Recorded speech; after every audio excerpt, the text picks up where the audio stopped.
Welcome to Indonesia, a nation of 17,000 islands with a remarkable history. Today, we will explore the life and legacy of Suharto, Indonesia's second president.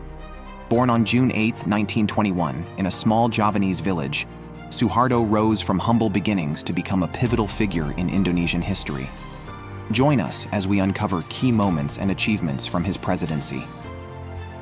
Suharto assumed power in 1967 during a time of political and economic turmoil, bringing much-needed stability to the nation.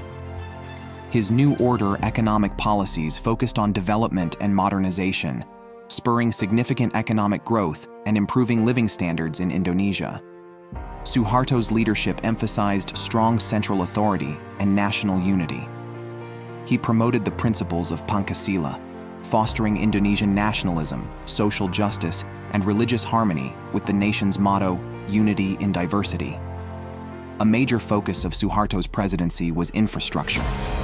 He spearheaded projects that included building highways, airports, and dams, which connected remote areas and fueled economic growth. On the international stage, Suharto positioned Indonesia as a regional leader, fostering strong diplomatic relationships and representing the nation globally.